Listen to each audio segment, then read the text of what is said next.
Hello and welcome to Still Got Legs, a Doctor Who Rewatch podcast brought to you by Another Happy Studios. This week we're heading to Coronation Street, but not the one you know. It's all about TV.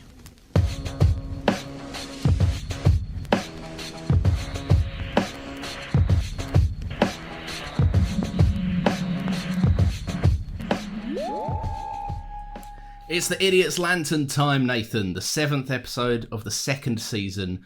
You are the person that actually told me what an Idiot's Lantern was. I never understood the title of this episode for about 15 years. Well, enlighten us all, Lawrence. With your newfound knowledge, tell us all what is an Idiot's Lantern. It's a TV. Well done. Well done. Good job. Thank you for cluing me in on that one. You're welcome. Yes, this is season 2, episode 7 of Doctor Who, and Still Got Legs. And we're looking at the episode The Idiot's Lantern, written by Mark Gatiss and directed by Euros Lynn, who has directed a few episodes in the Russell era, and we'll have a few more to come. I didn't know this was Sherlock's own brother. I didn't know this was his one. Well, someone didn't read the opening credits.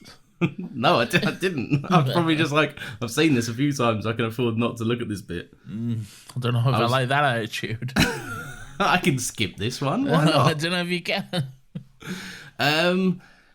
This is certainly an episode of Doctor Bloody hell, Who. we're getting right into it today. No preamble, no little Sorry, how are you today? Oh, maybe let's go. Okay. No one needs to know how we are. We're okay. That's true. Yeah, we're fine. To be fair, there's no preamble today because we've already been on the phone for about an hour before. Yeah, we were just watching like an hour's worth of like video game trailers, which mostly we care nothing about. But, yeah, there was like 15 minutes at the end that we were there to see. Yeah, and then we sat through an hour of stuff we didn't really care about. Yeah. Just like that, Nathan, I have introduced the preamble. Great. What a lovely, lovely time for all. Mr. Magpie is £200 overdrawn. And he says he'll need a miracle to get him out of this. So who's Mr. Magpie, Lawrence? Mr. Magpie is the TV shop fella from down the way who's giving them away, doing his patriotic duty to ensure that everyone on the street sees the coronation. Queen Elizabeth II's coronation. What year would that make this? 1953. Oh, they say it, don't they, at one point? Fucking 70... Is it 70? Yeah, 70 years ago to the year. Bloody hell. Ties in, funnily enough, we've just had another coronation. Yeah. I don't know if this happened. Did you get your head zapped? No, because I didn't fucking watch it. Hey! He loves them. He loves the royal family. The monarchy. Yay! Sorry. I knew we'd be getting into that like less than a minute in. Sorry, I don't need to push my woke leftist agenda on everyone. Look, I have no problem with elected officials. I'll leave it at that. They weren't elected, Nathan. They were born and chosen by God, whatever the fuck that means. That's what I'm saying. Not my God. Hold on, I'm trying to pull this up on so I can get some sort of cast list. I can get you started if you like. So there's David Tennant. Great. Cheers, mate. There's Billy Piper. Great. There's also a guy that streams football stuff on Twitch. He's in this one. Who's that? I don't know his name. I think it's Rory, but I don't know his surname. But he's a guy that streams stuff on Twitch. Does he play Tommy? Yeah, he's Tommy. Rory Jennings. That's him. Yep. Is he a Twitch streamer now? I don't know if he's a streamer. I just know that he's got like he's either a streamer or he's on other people's streams, and he's quite well known in a football capacity, I believe. So he's got a YouTube channel at Rory Jennings Football. See, this is what I'm saying. This is the research I bring. He's what's all this? Mason Mount wants to join Man United. Man City are ruining football. This is a whole new world that's opened up to me. You know when you see like YouTube channels and it's all just like fucking Kathleen Kennedy is ruining style. This is like this football equivalent of that. I didn't know this world existed. That's because the only football team we support and cheer on, Nathan, is AFC Richmond. Yeah, up the Greyhounds. Jamie Tart, do. That's what I say. He's here. He's there. He's every fucking where. Roy Ken. Ted Lasso season 3 coming soon to another happy pod. Yeah. Anyway, what's going on? So yes, it's the coronation, abolish the monarchy. Mr. Magpie is selling TVs. I don't think he's making them. I don't think he is. He's not making them. He's just got that little. Where's he getting them from? I don't know. He's probably buying them in. No, I reckon to sell them. I reckon he's making them. What? He's got a little shop out back. Well, they're called like Magpie TVs. Magpie's Electronics. Yeah, but he feels like a bit of a grifter, doesn't he? He could just stick a sticker on the side of him. I don't know, to be honest. To be honest, I don't know. I've always had a TV, so I don't know what it was like when I had to go out and get one from down the road. You've always had a TV? Well, like in my house, yeah. My family's house and stuff, yeah. Yeah, I guess that makes sense. Yeah. You not had a TV? No, I have. I've always had a TV, and now that I think about it as well. Yeah. See, I'm not so different, Nathan. You and I, we're the same. Well, he's £200 overdrawn, and he needs a miracle to help him out of financial ruin. And that miracle, Nathan, does present itself. Yes. In the form of a transatlantic woman. Right, so you just said this. You just said a transatlantic broad before we... No, I didn't say the word broad. Come on, you did know say the word broad. Come on, why are you doing this? You said, hey, that's one fine-looking dame, is what you said. You said a transatlantic broad. I think I said abroad. You must have misheard me. Oh, all right, sorry. All right, so what does that mean then? Transatlantic is that, like, it's the weird accent, isn't it? You know, like how in the 50s everyone sounded like this over the microphone. Is that called a transatlantic accent? I believe so. I hope it's not a slur. Transatlantic just mean both American and British? I don't know. Because transatlantic is crossing the Atlantic. Yeah, no, I see your logic. I've just heard it referred to. Maybe I'm wrong, but I've heard that referred to as the weird, like 1920s to 1950s broadcasting voice that everyone had. I thought it was RP. No, because RP's like, hello, this is the BBC, whereas this one's like, hello, blah, blah, blah, blah. See, they're both the same for me. Do you mean a mid-Atlantic accent? Maybe. What is a transatlantic voice? The transatlantic accent, also called a mid-Atlantic accent, is a way of speaking English that is halfway between American and British. It makes you sound like you have a good education, but no one can quite tell where you're from. You hear it in old Hollywood films from the 1930s and 1940s. Frankly, my dear, I don't give a damn. Yes, I'd say that kind of in line with this. I'm not necessarily hearing the American in The Wire. But like, picture how a British person would say, like, oh, I'm hungry. But this one's hungry. Yeah, but there's Sorry, there's gonna be so many terrible fucking audio sound bites for me this week. The Britain has like the most diverse range of accents of any country. Like, for such a small country, we have like a different accent like every fucking 15 miles. So like, there's a lot of accents here. It's true. Look, to be honest, and the worst of them is Birmingham. Yeah, it's very true. I would just say, look, either way, we're just lucky that it wasn't Welsh. So easy for this show to just be like, they're Welsh. We have some very nice Welsh listeners. Stop this. Nah, I'll believe it when I see him. That's what I say. Stop this now. Look, never mind what part of America or the UK she's from. She's actually from space. She's the Wire, Nathan. Right, so what's going on with the Wire, Lawrence? Give me a little breakdown, because I wasn't paying that much attention to this episode. Oh, good. No, I was. I was also ordering dinner at the same time. But go on. No, we've all been there. Let me circle back around to that because we don't find out straight away. We just know that a woman is talking through the TV, and she's like, "Are you sitting comfortably?" Yeah, good concept, and a creepy woman. A creepy woman, a little spooky. She kind of fits that. I don't know if she's probably based on like an actual. She's not supposed to be like anyone specific, but it should be based on like some. Hello, you know what I mean. So you feel like you could have seen this face in a documentary or something. Yeah. What maybe. I feel like I just got you out of that corner and you just weren't grateful for that at all.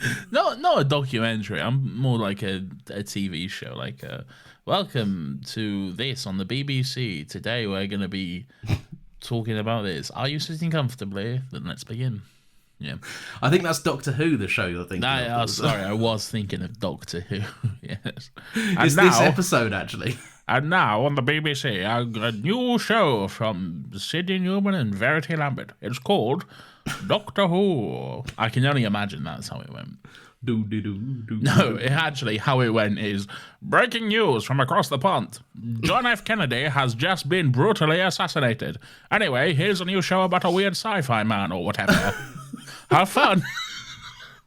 That's like the old day equivalent of like when they announced that like Prince Philip was dead on Radio 1. It was that rave song. Yeah, and it was like breaking news from Buckingham Palace. Prince Philip has tragically passed away at the age of 97. It was like a sick drop as well. Fucking, I don't know if that's edited or what, but I think it's edited. I think it probably is because it's too perfect. It's too good. Otherwise. It's too good to be true. Yeah, it's too good.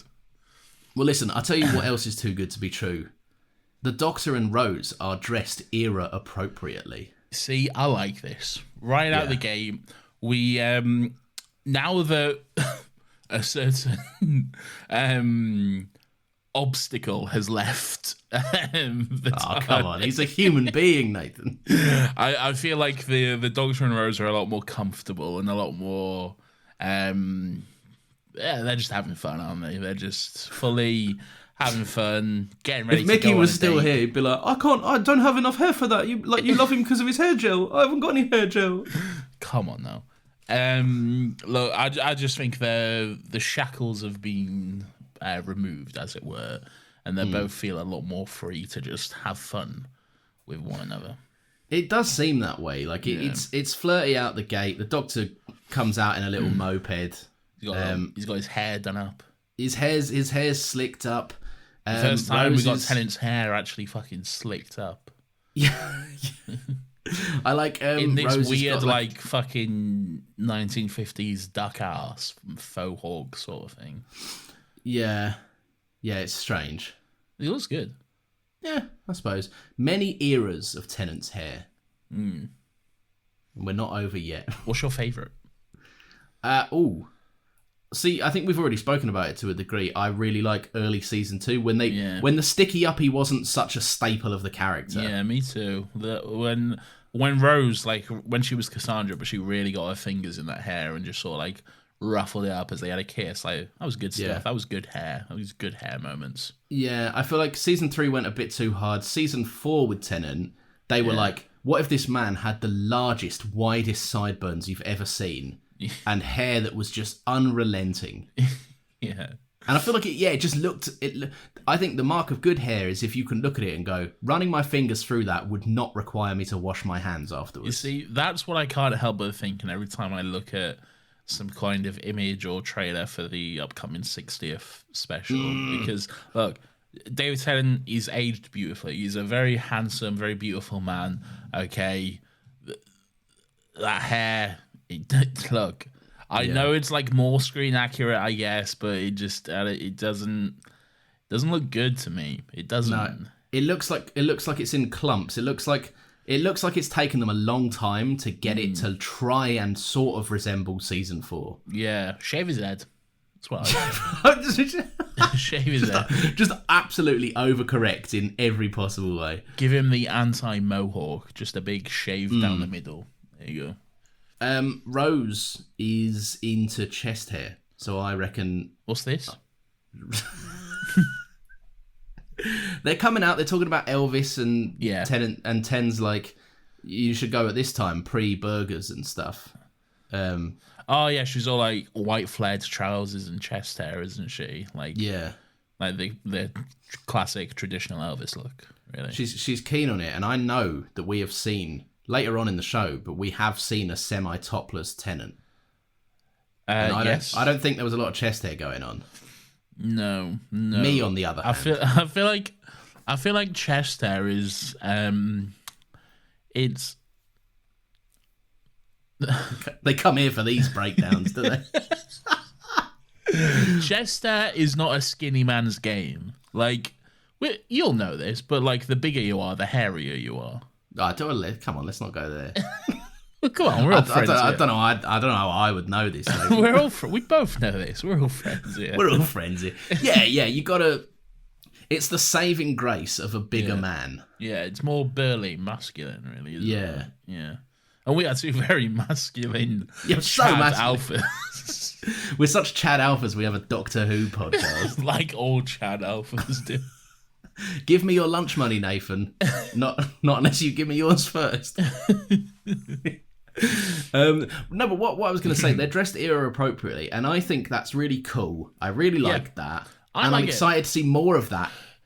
That's obviously coming up. Yeah, I was going to say, I feel like this is something that should happen in Doctor Who more. Occasionally, you'll get like a period episode where they'll dress up for the fucking whatever adventure they're going on in some era appropriate costumes. But then other times, Tennant's just walking around fucking Pompeii in a fucking pinstripe suit, and it's like, all right.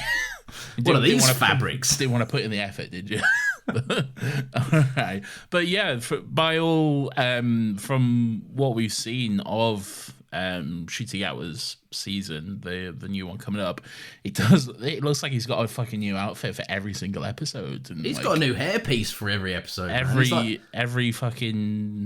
like era appropriate and all that stuff. So it's looking good, man. Oh man, just imagine the action figure potential there. Oh, so many. Oh, that probably why they fucking. I mean, yeah. It's like every new Star Wars movie, there's a new Stormtrooper design because then you can sell a new action figure. So this one's an Imperial First Order Super Sith Trooper with extra gun.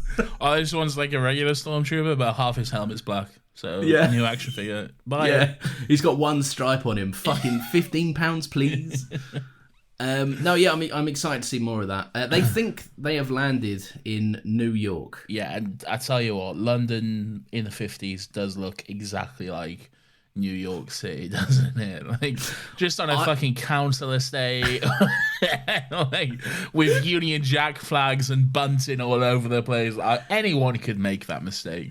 Yeah, it is a little bit funny that it takes them a big red bus driving past to tell them, like, this is London. Yeah. And also, no, to be fair, they could have assumed that they were in Wales because they are in Wales. They are clearly in Wales, but like, it's. Out of like the past, what episode is this? Is this episode 6? This is 7. So out of the past 7 adventures, 3 of them have not been in London. So logic would dictate that more often than not, you'll be in London. So you know, it's always a good guess, really. Yeah, you may as well just kind of swing and then there's a good chance you'll be in London. Yeah, you'll be a stone's throw away from a Union Jack. Sorry, I'm just looking at I've just got a cast list up from IMDb, and I just noticed right at the bottom it's got Queen Elizabeth II as Self in archival footage, and then Prince Philip as Self. Oh my god! Do you reckon they like? How does that get past them? Do you reckon there's like a sign off for that? They have a media team, don't they? No, like it's public footage. It's like anyone can use that. It's really? Yeah, it's the current, and there's the BBC. Like, the fucking BBC filmed it. Yeah, like they own it. Yeah, the Queen's like, could you not? And they're like, this is ours. Sorry, mate. No, that's public footage. Like anyone can use that. Really. Fair. Yeah. That makes sense. So yeah, it's the coronation basically. It's the coronation. We're introduced to a family who are excited for the coronation. Well, I feel like one of them is. Yeah, one of them's a big fucking Well, gammon. no, to be fair, they're all pretty... It's of the year, isn't it? They'll all be excited, but one gammon in particular is... I won't spoil what this is for, All right. but just one of my last notes says, happy for Rita, but she's still a conservative royalist. Oh, no. No, that's fair. That is fair. Yes. They're here. They're in the living room. A family is excited. Oh, Granny's yes. there. Granny's alive and well. Yes, and they're not watching TV. They're listening to the old wireless. They are, and they're getting excited. Tommy simply cannot wait to get his hands on one of them idiots' lanterns he hears so much about from one man down the road. Yeah. Well, everyone's got one. It's the new thing, isn't it? Yeah, business is booming, to be fair. You can $5 a pop. Not bad. Yeah, what is a $5 back then? That's a good question, actually. Can't be that much, but... Well, yeah, but he's £200 overdrawn, so I feel like we could get a real glimpse into his finances here. Show him. Oh, okay. £113.15. What, so for your average little TV set? That's not bad, really. Yeah, I'd part with that for cutting-edge technology. Yeah, we're obviously thinking of our big fucking units, like our big fucking 65-inch bad boys. Humble brag. But on our televisual sets. That was like top of the range back in the day, and for a fucking 113 quid, that's not bad. That is a good deal, really. It did make me laugh when Big Dad is in the living room and he's like, "I'll tell you what, Tommy, you weren't wrong about these. It's like you're bloody in the living room." I'm like, I know that technology has advanced, but human beings still have the same eyes. No. And like, it's impressive, but it's not like you're in the room. No, with them, is it? but it's different though, because you can't judge it by the same standards, because we've grown up fucking surrounded by it. So we are, even before we're fucking born, we're already desensitized to it. It's genetic. But there's like the story of like, well, it's not a story, it's true, but like when people, you know, one of the first movies, well, I say movies, like one of the first pieces of film that was shown in cinema was just a train pulling into a station. And like when people went to saw that, they freaked the fuck out because they thought they was about to get run over by a train. So like they don't know, you know. It's like it's new shit, isn't it? It's, I guess. Yeah, and like they're fair enough. It's probably like fucking not even 240p, fucking a 15-inch screen, if that. So by today's standard, we're like, fucking hell, I can't even see what's going on. Yeah. But to them, it's like, fucking hell, 4K, HDR. I'd invite this lot round to mine. Imagine that. They'd all have a fucking meltdown. Their minds would fucking explode. I feel like you think that's good. I don't know. Let's go 40x. You're obsessed with 40x. I can't You stop. saw fucking Fast and the Furious. Oh, I'll tell you about it more on the other podcast, but that was an unpleasant experience. I can imagine. It was actually, it hurt at points. Well, this might help you out. So 200 quid, Mr. Magpie's £200 overdrawn. In 1953, that's the equivalent of £4,525.83. So he is in the red a bit there, mate. Not looking good. Yeah, as I say, depending on financial circumstances, that's a chunk. Yeah, that's a sizable amount. The bailiffs are on their way. Oh, here they come, and they're going to get their faces fucked off in from the wire. Yeah. I think that there was a deleted scene in this, probably, and I don't know it, and I can't say for sure, but there's a very funny moment where, and maybe I might be jumping ahead a little bit, but Granny Goggins is fucked, right? She's that's what Granny Goggins. Is that bad? No, what does that mean? You looked so fucking batty today. You was like, I was worried. Oh no, have I done a racism or some shit? Well, no, because I just suddenly thought about that other horrible word. And I was like, oh god, I hope that's not. Yeah, I know what you mean. It's similar, but no. As far as I'm aware, it's nothing. But what does that even mean? It's just like it's just a thing that's said, isn't it? Like Granny Goggins. Never heard it. Oh. Well, let's call her Granny Goggins for the sake. Let's not, in case. Let's just call her Granny. You, the more podcasts we do, the more I find out that you just had a very weird, like, I don't know what Mary and Keith were doing, but like, you had a really weird childhood where like you didn't know you get tangerines at Christmas. There's all kinds of like fucking. I've done my reading. I know all about the Christingles now. Great. That's an Easter thing, Lawrence. That's a Christmas thing, isn't it? I think of the Christingle is an Easter thing. I think. I don't know. The battle of the public holidays. We could be right or wrong here. Great. Well, anyway, let's not discuss this. Yeah, whatever. Right. Anyway, fucking the Doctor and let me not jump ahead. Let me just quickly get us up to speed. Okay. The Doctor and Rose walking down the street, having a good time. They're like, "Whoa, we're not in New York. We're in Wales." Then all of a sudden, two big. It's funny you talk about the bailiffs. Two big bailiff-looking fellas. Men in black-looking guys, like fucking suits and glasses. They give a bang on the door, and they're like, "Let us in. We heard you've got a granny with no face." Yeah, well, it's not a granny. This one's just some bloke from down the road, isn't it? Oh, yeah. The Doctor and Rose are like, "What's going on there?" And they're like, "Never you mind." So the Doctor has a high-speed pursuit. Yeah, on his moped. On his 50cc moped. 30 miles an hour top speed. I want to take that footage and edit in, like, missiles being fired at him. It's never felt closer to an absurd GTA just that, like, scenario. That stock explosion where you can like see the fucking the cutoff point. Yeah.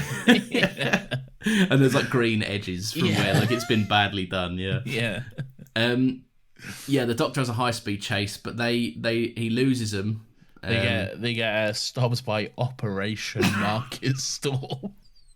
Which, it sounds like intense and professional, but what Operation Market Stall entails is the car driving through a gate, that gate then being closed, and some cunt just wheeling a market stall 2 feet over, and it's like, well, that's it, problem solved. And the other guy pulls his broom out and sweeps a leafless street.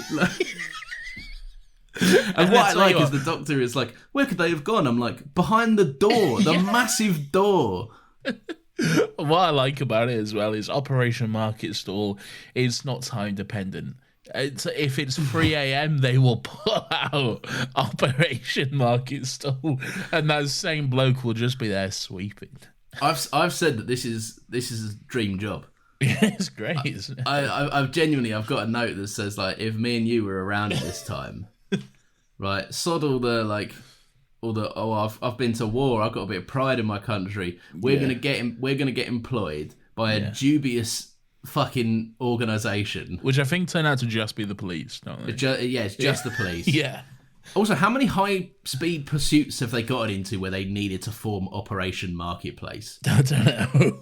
Like, how many other people are like, "Oi, get back here"? Yeah. I got words on the police later on. We've all got words on the police, Lawrence. Fuck it, no. Yeah, I mean, but this one guy, this detective inspector specifically, yeah, I got words to say about him. But anyway, the Doctor loses him. He's like, where have they gone? Could it be behind this big gate? Probably not. Anyway, back I go.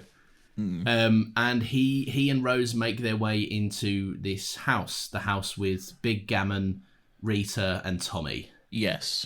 I'm just going to call him Big Gammon. I can't remember his name. His name is it like Reg or some shit? Looks like a Reg, doesn't he?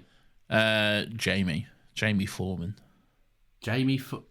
No, wait, that's the actor's name. Sorry, Eddie Connolly. That's bang on. Yeah. Yeah. I remember seeing Tommy Connolly now because he's on all Tommy the Battles in Time trading cards. Yeah. You get him like every 5 seconds. I've probably got like fucking 6 of him on the shelf back there. Yeah, him and Businessman. Yeah, Businessman 3. Oh yes, sorry to give him his full title, his legal name when he's getting married to you, Businessman 3. So basically, they go in there. The Doctor realizes there's a bit of sexism going on. Yeah, fun little scene. I like this. I like. I always like some psychic paper shenanigans and put on a little act and that sort of stuff. And it's always good to just see some big patriarchal fucking gammon just put in his place, really. So. Yeah. I like it. I like how even Rose has a go. Rose gets to boss him around a bit. Rose has some very funny moments in this episode. She's like you say, she's come into her own. She's shed the dead weight. She's pulling out the comedy chops. There is a great moment where she tells him off for calling it the Union Jack, and then she turns around and she's just got this really great smile on her face. Just this big I really fucking enjoyed that smile, which is really good. And then apparently Jackie dated a sailor at one point, so that's good to know. We get a bit on Jackie this episode. She dated a sailor and she's also a Cliff Richard fan. Yeah, well, she would be a Cliff Richard fan. Who wouldn't be? Me. Fair enough. Nons. Is he a nonce? I don't know, probably. Well, I shouldn't say that. Come on now. I don't know. I think you should probably end that with I'm not informed enough to comment, rather than just an irredeeming I don't know for Cliff Richards and a horrendous allegation. There's too many nonces around. Yeah, that doesn't... I can't keep up with all the nonces. Let me just Google, is Cliff Richard a nonce? Sir Cliff Richard, singer, feared dying of heart attack after facing child sex assault claims. Is nothing sacred. Hold on. The singer, who was never arrested or found guilty, strongly denied the claims, was publicly named in a child sex allegation after police raided on his home in 2014. He's on a campaign for change in the law so that suspects are only named once. Look. Allegedly, Imagine this episode as a Trojan horse where you've clicked on it to hear about a fun episode of Doctor Who. And inside the Trojan horse is us debunking Cliff Richard's sex crime allegations. Well, we're not debunking anything. We're just saying the allegations are there. We're merely reading information that you can access at any point, but I think we are retiring from engaging in. Oh, great. When I said he's a nonce, I was just that was just my mind on autopilot. Now here we are. And now here we are. So, but look how much extra work you've had to put in with your mind. I know. Now that you let it run rampant for 5 seconds. Great. So Cliff Richard is allegedly a nonce. So there we go. I will make no comment other than shame on you, Jackie, if that's the case. Well, she didn't know. No, how could she have known? No, she's a queen.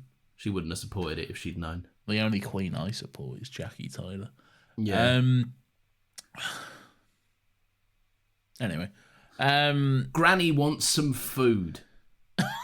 Granny's banging on the doors. She's after a bit of grub. Right, so the Connollys, they got a TV.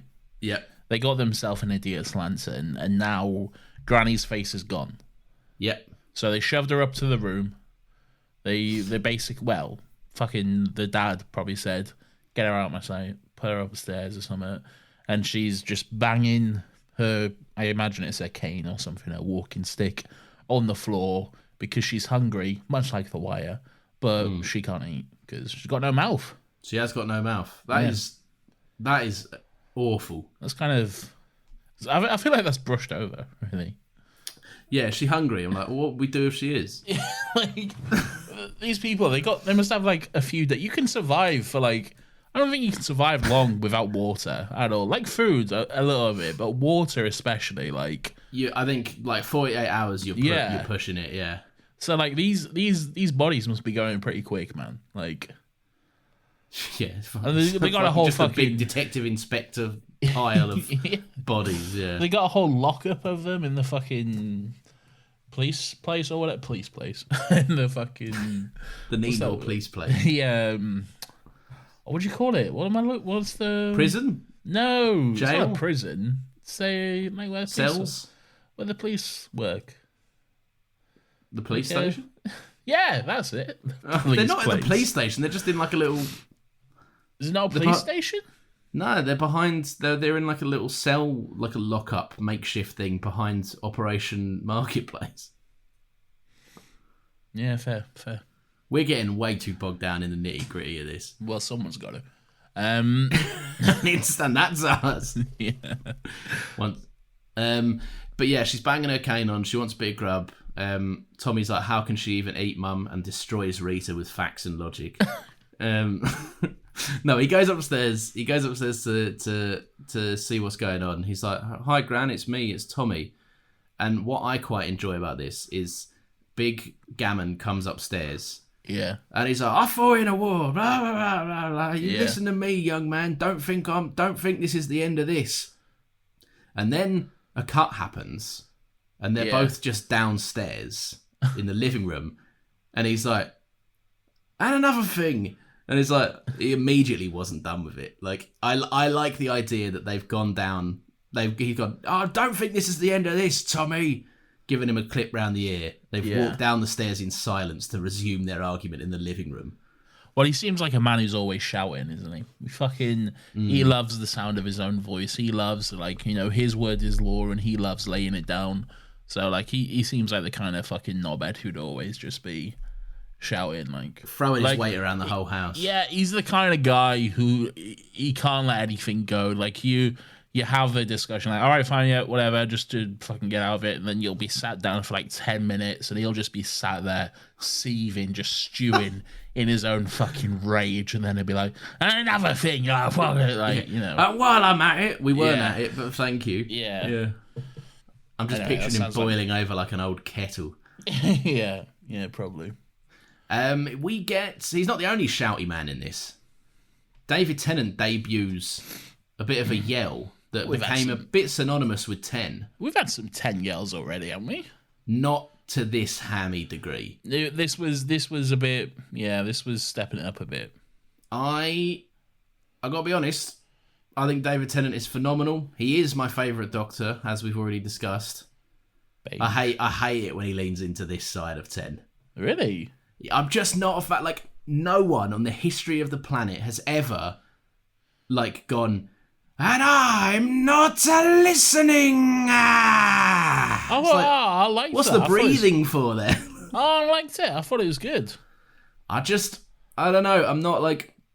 I always feel like he played... And after season 2 especially, I feel like when he had those moments where he shouted a bit weirdly, it was always like played into that a bit much. And I'm like, it became a... Remember when he said Alonzi once for fun? And then then he'd be like in the middle of getting shot and he'd be like, Alonzi! And it's like, all right.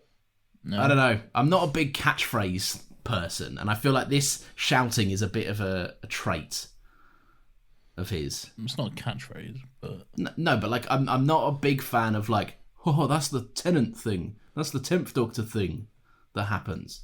But he's just shouting. Yeah, but no, but you know what I mean. He shouts. But like the cadence of it. The weirdness of the shout. But that's just his voice though, isn't it? I don't think so. It's a choice. I mean, every line he says as the Doctor is an accent. He's obviously, it's on purpose. But that's the Doctor's accent though. I don't know. I find it odd. It sounds like you just find his voice odd. No, because I like his voice. That's what it sounds like. He's just... I don't think he's doing anything... Oh, maybe. I don't know. I think if you watch that specific line... Like, he shouted. Like, last week he was shouting. He was like, this is a surrender. We surrender. Normal. Yeah. Like, sounds completely fine. But is it not more matching the tone and energy of this dickhead, though? And going a bit over the top. Is that not the purpose behind it? I would say it is. But then it kind of, like, carried on a bit, didn't it? Like, people liked it when Tennant enunciated. Yeah, forget about what comes after. Let's just worry about this. That's true. We are in a rewatch show. Yeah, exactly. As far as the listeners know, I haven't watched that. Exactly. In many moons. All right, fine. For the episode, I'll forgive it. But the next time it comes up, we're circling back to this. Great. We'll get ready for that big discussion then. We'll title the episode it as well, and Lawrence revisits the 10. We won't. They're just the episodes are always just named after the episode we watch. So that's not gonna happen. You know I have the password. I'll make my own choices. Thank you. No, you won't. No, I like the show. I like it. It's good. It's a good moment, and like I say, it's just putting that dickhead in his place, really. Look, I'm all for putting a gammon in his place. Yeah. Anyway, Rita's mum is taken in, which is a bit, we find out a bit later on that Big Gammon has been kind of grassing up the whole street. Yeah. Look, I respect the fact that you probably shouldn't call in this, but just putting them upstairs is also not the correct thing to do. Someone of authority should be contacted in this. Why? Because they might have some degree... Like, if this happened, right? If this happened at home... Yeah. I wouldn't be like, I'm just going to put my wife upstairs in the room and hope this goes over. I would like true, to get in contact in case there's some like epidemic I haven't heard about or something. Yes, agreed. But Rita and Tommy weren't the ones who wanted to put her just upstairs and out the way, though. Yeah, true. So that was very much fucking Eddie's business. He was getting her our sight and our mind and stuff. And if like that like the Men in Black, the FBI or whatever, are coming and taking these people in the dead of night, fucking stealing them, pulling them away with no questions asked, is that what you want when you know that's going down? No, yeah, true. I see what you're saying. Yeah. Look, it's a difficult scenario because in real life this probably wouldn't happen. Well, yes, that is much like a lot of Doctor Who. It is indeed fictional. But yeah. I like... So anyway, he gets called out on that and Tommy stands up to him a little bit.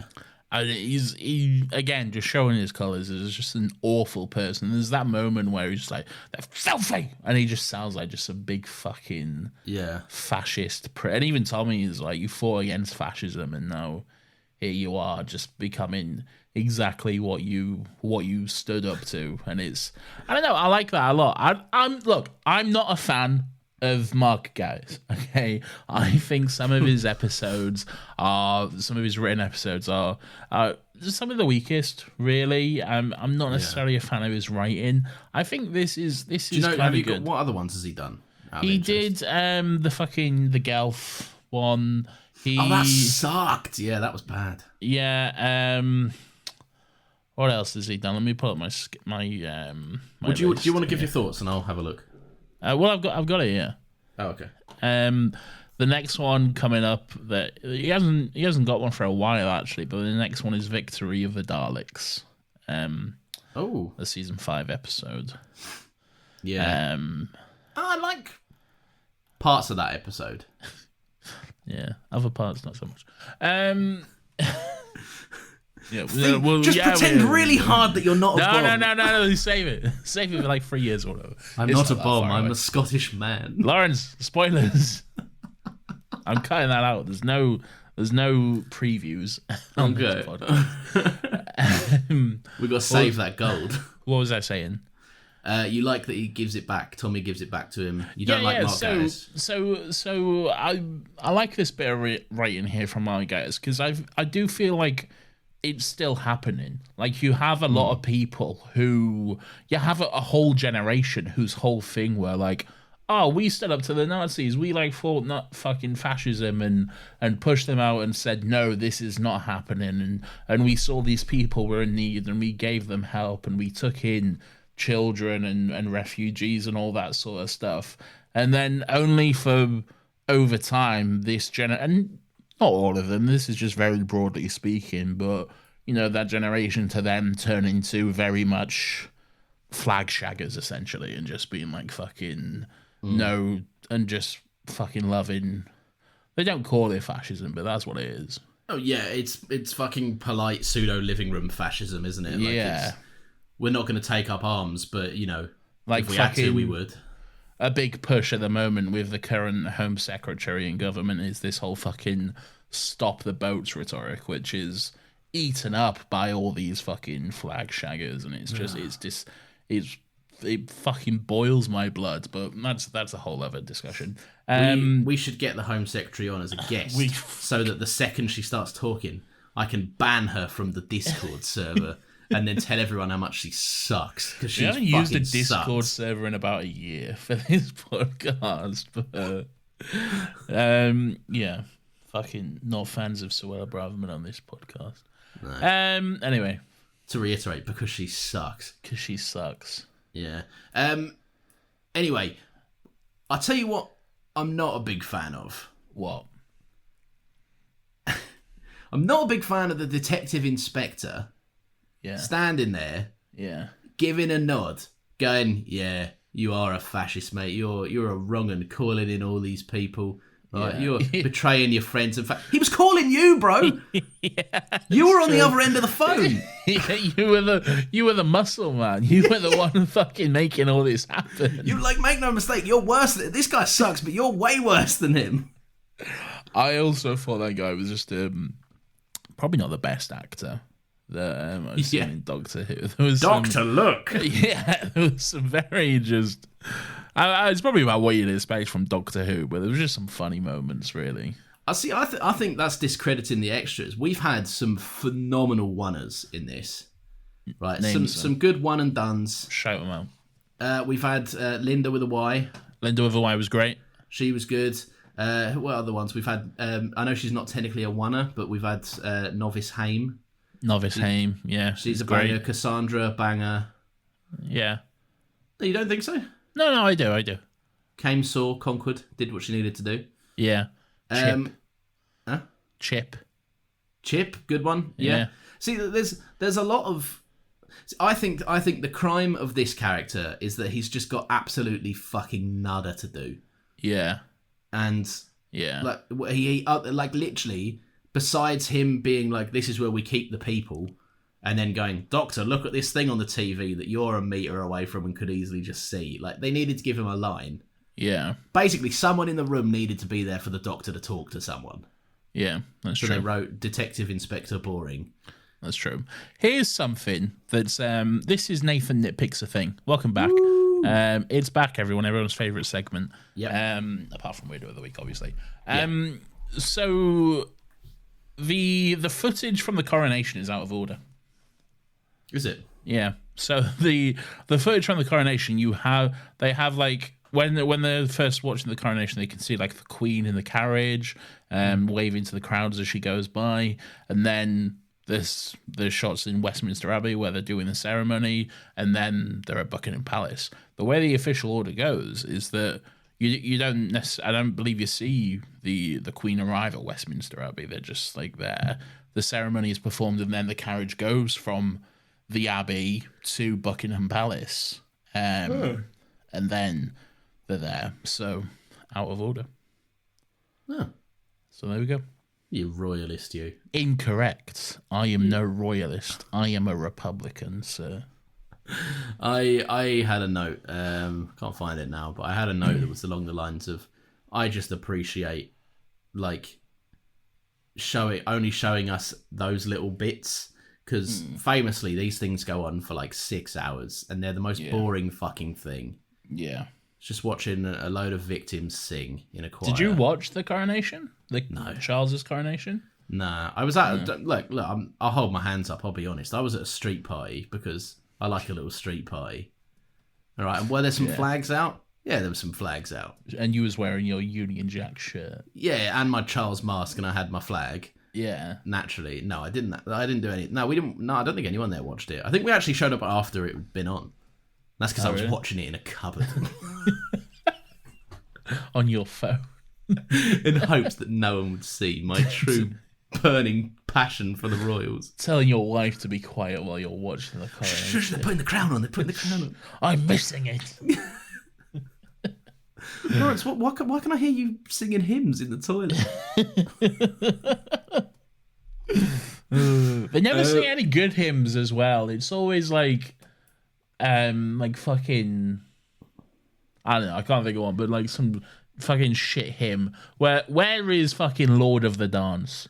Where is I was cold, I was naked? And this leads me on to my point. Hymns have not been good in any capacity since primary school. Yes, 100%. Primary school had some fucking bangers, mate. Yeah, and there's always like in a church. There's always like the the 60-year-old woman organ player. Yeah. Right.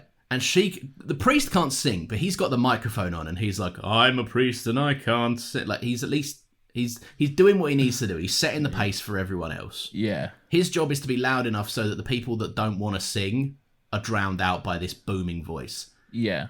But the organ lady, right, is always just tone deaf, but they'll sing in a high-pitched voice and they'll go, and they just sound like they're always gasping for... I've been to a church recently, but I was going to say, like, I'm not going to lie on this. I probably haven't been to a church in about 20 years at least. So this is not a universal experience.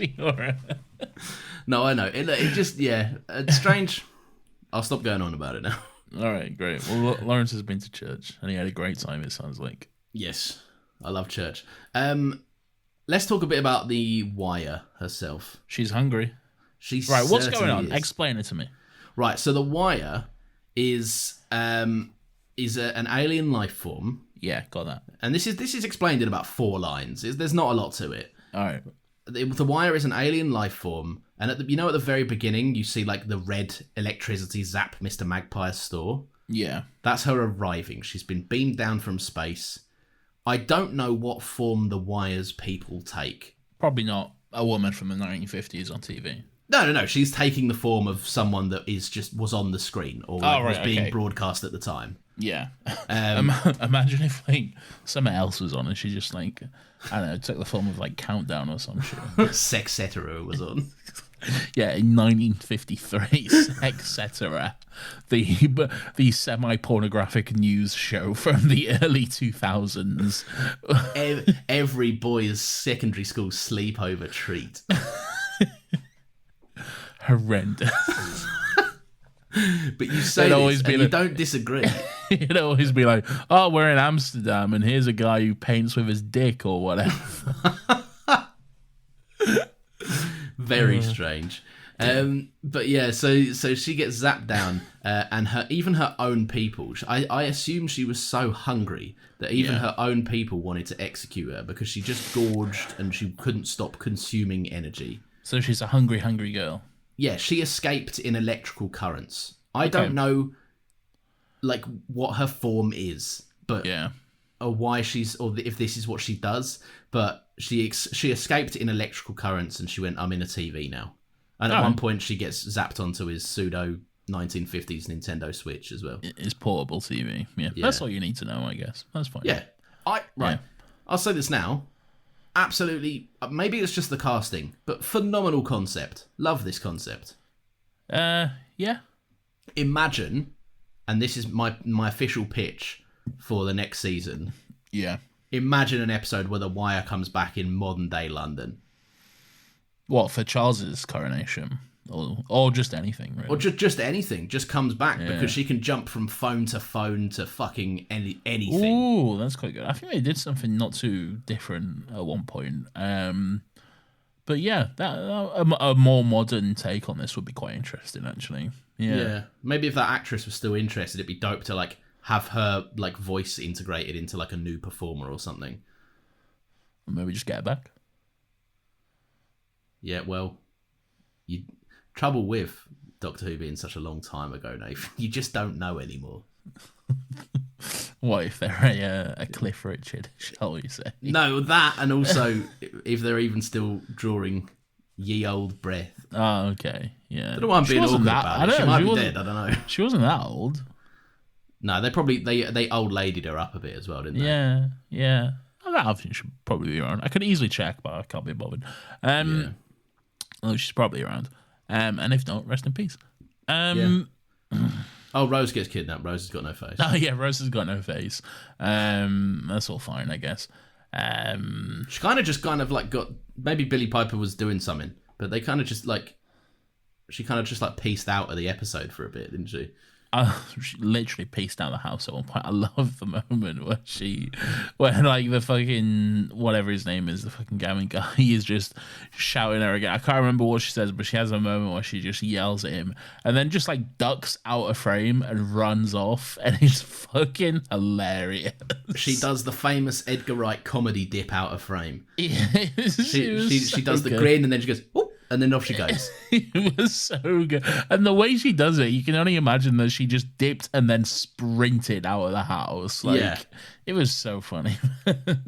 She's great in this. I feel like she is. It's really good. And this is why I genuinely get, like, I'm of the opinion that she maybe did one day on this. I think it's more than one day's work. Nah, mate, come on. Like, early Doctor Who, they're knocking these episodes out in like 3 weeks. I don't think so.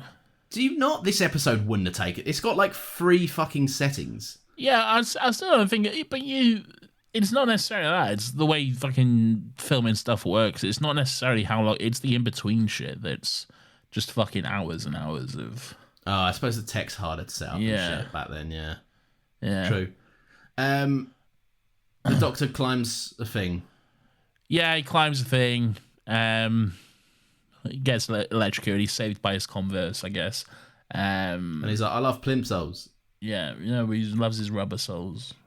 That's it. Yeah, plimsolls. They may as well be plimsolls. Not plimsolls. Did you have plimsolls in primary school? Yeah, you used to wear them for PE, didn't you? Yeah, they were quite good, to be fair. Little black plimsolls. Yeah, I'd wear a pair if I still had some. Probably not the same pair, they wouldn't fit. Yeah, probably not. I'd have them, though. They were quite cosy.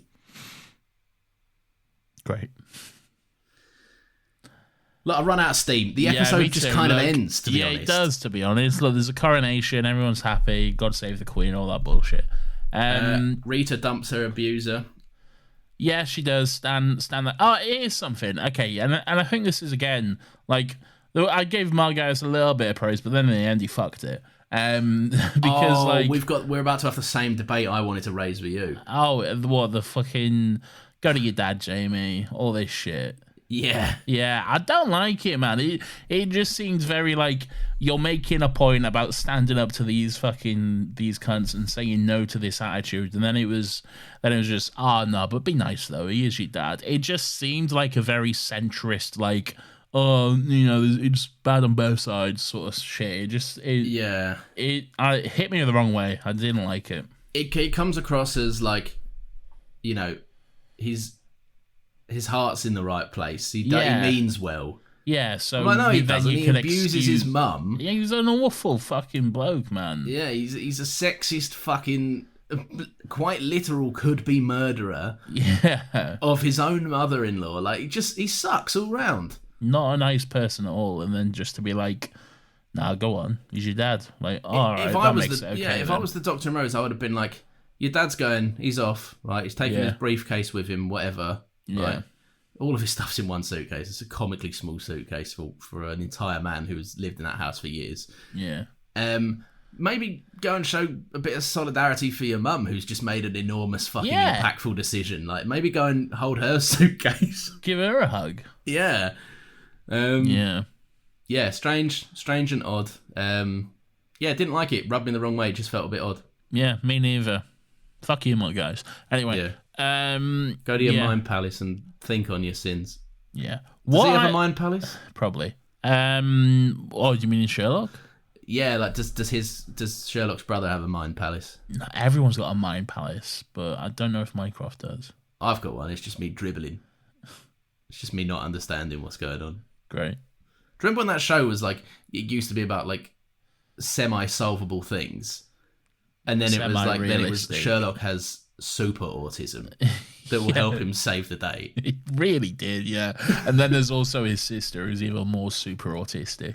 Yeah, she's like, your mere autism is not enough to stop my super autism, Sherlock. But then there was the reveal that like his brother mind palaced him so much that he forgot about his dog, but like his dog was actually his friend who died or something, but because of the trauma and because of Mycroft's fucking mind palace shenanigans, he just wiped it from his memories. Yeah, he was like, I'm erasing this. He's a dog now instead. So. Yeah, it's like, you know those people like you meet and they're like, they think they're really cool and they're like, oh, I've pushed out all of that irrelevant nonsense for stuff that I actually practically need. Oh yeah. And I'm like, have you? Because human brains work like that, don't they? That's clever. Exactly how human brains work. Yeah. Sherlock's like, joke's on you, Mycroft. I brought with me a middle-aged man. And John Watson comes out of the shadows and he's like, I'm here. I don't have any super autism, but I'm here. Yeah. Does anyone need a combat medic? Does anyone need a combat medic? Yeah. And then Thrawn was there and he's like, I've also got super autism, but I'm evil. I've got evil autism. Yeah. That show was just... It was just super... Super. That show should just be renamed Super Autism. But bad. Oh, it's also just not an accurate depiction of autism at all. We shouldn't record this late again. We shouldn't. Super. That's Super really got autism. me. Just Sherlock having an autism off with everyone he meets.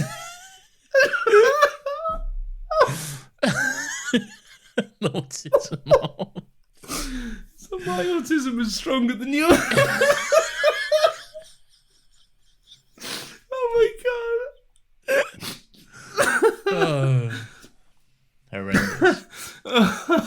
Anyway, not a good show. Surprising because it's written by someone who I think is very good, but Yeah. but there we go. It's just yeah, I think it just became a parody of itself after a while. It really did, yeah. It really just evolved into whatever. At one point, the wire goes, "I'll do whatever I want," and then she goes in colour for 5 seconds for no reason. Oh yeah, she does. And She's like, "Look at this," and everyone's like, "My God, colour." yeah. Felt weird. I'll tell you what I did like the direction of this episode. There was quite a lot of like Dutch angles, and it was almost like close, like quite extreme, not extreme closest, but quite shots that were quite close up, and you actually got like quite a sense of the like paranoia and voyeurism of it almost, like with the espionage stuff going on, which was quite interesting. I liked it. I did. At one point, I found it a bit.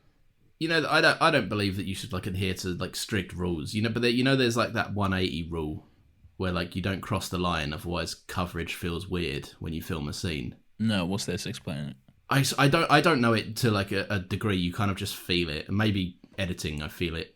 I just kind of resonate with the feeling more of it. But like if you film coverage of a scene in a way that like if Tommy is looking forward, yeah, then we have a sense of direction of Tommy is looking forward to his dad who's speaking, and his dad is looking back at Tommy, meaning that we should film, Tommy to the right and his dad to the left. Yeah. So you get the sense that they're reversing shotting each other. They're looking at each other. Oh, right, yeah. So you'd have Tommy looking this way, then you'd have his dad looking this way. Yeah, and they'd be on they might be on different sides. It's why if you ever watch any conversational scene on TV, one of them will be on the left and they'll cut it, and the other one will be on the right. It's just how it just looks weird, because if it cut with the shot of you on the left and then you were talking to me and it cut to me and I was on the left of the screen as well, you'd be like, well, hang on, where's he standing? And I don't understand. Yeah, I get you. Like when you're doing a TikTok and you're playing two different people, you have to make sure to look in different directions. And the like early YouTube days with the jump cutting, you'd go to somewhere else, otherwise it feels fucked. Yeah. That's I think like I don't know if that's like the exact definition. There'll be a film student having a fucking aneurysm somewhere listening to this, but this isn't the podcast for you. Sorry. This is not the one for you. Trojan horse Cliff Richard nonce allegations.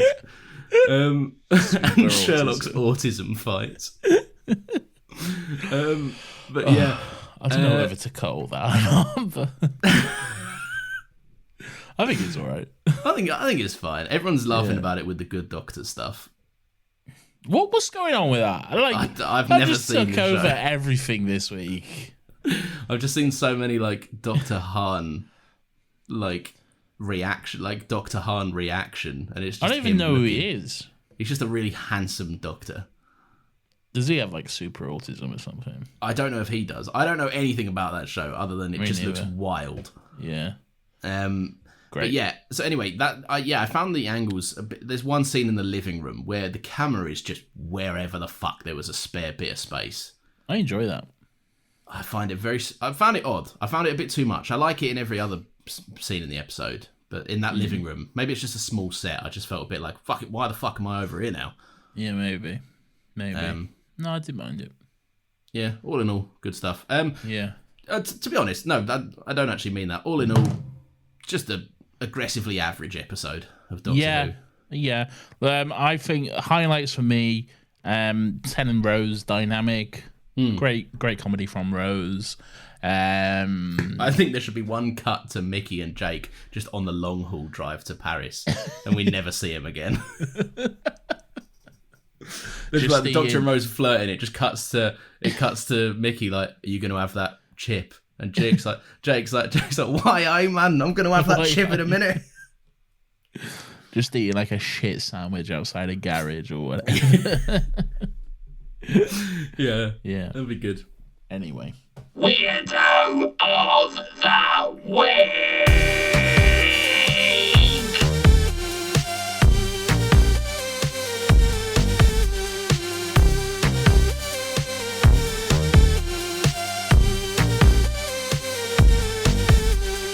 Weirdo. This is everyone's favourite segment of the show where we take a moment to look back and reflect on some of the weird and wonderful and grubby little characters that come across our screens each week in this wonderful little show that is, of course, Docky Who.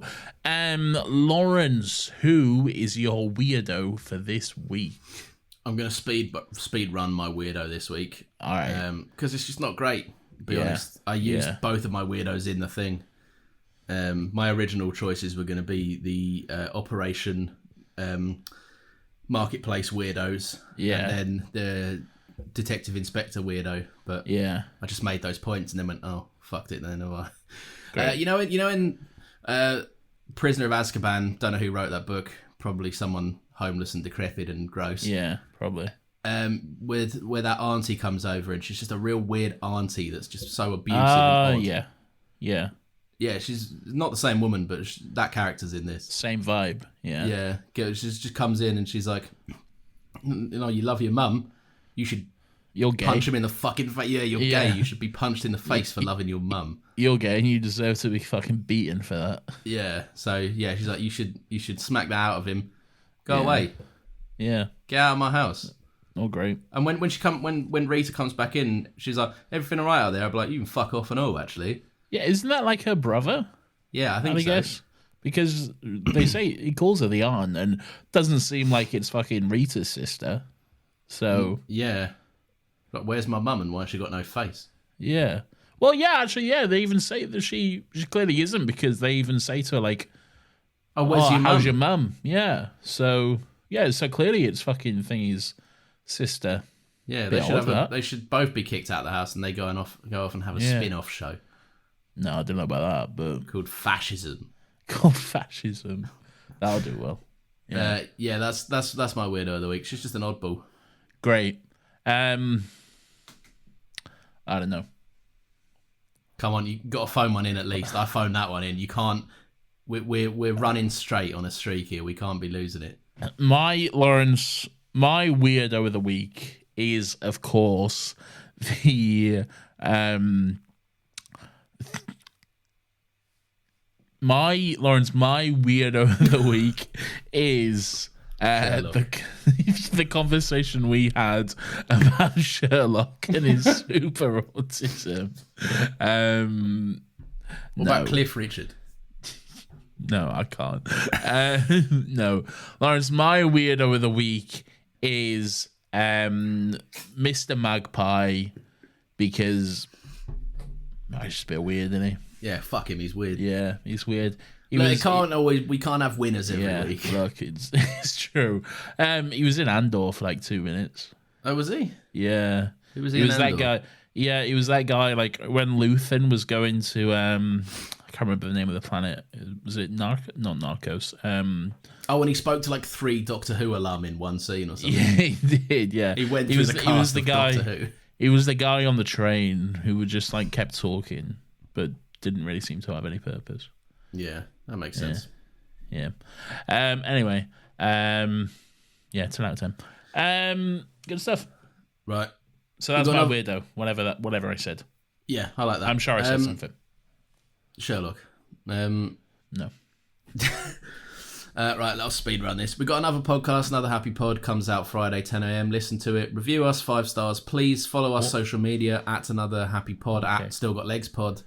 This comes out Mondays 10 a.m. What else? Something else. This week's episode of Another Happy Pod is. Wait. This comes out Monday. So yes. So Rebels. We just did an episode on Star Wars Rebels. I think that's the latest one. Go check it out. Ted Lasso next week, maybe. Yeah, that's right. Yeah. So yeah, there we go. The Matrix is all wrapped up, so check those out if you haven't. Yeah, Ben from Canada swung by. Ben from Canada did indeed swing by. If you know us from that neck of the woods, then assuming you know who Ben is, then go and check him out. He had a lot of interesting takes and made us feel silly because we didn't have any interesting takes. No, we had interesting takes. He's just a very smart man. We're like listen to our interesting take, and Ben was like, "Yeah, that was my first initial thought, and then I built on it and found this." Yeah, I like Ben. I like talking with Ben, but I always feel just brain dead when I when I talk to him because I'm just like, I find it enriching. I find it quite interesting to hear an intellectual take on the movie.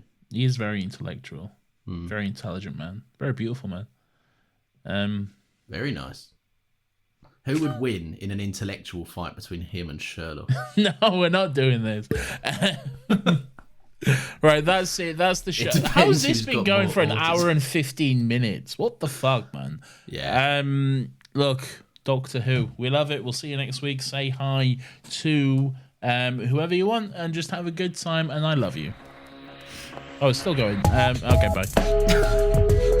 Say bye to your faceless gran.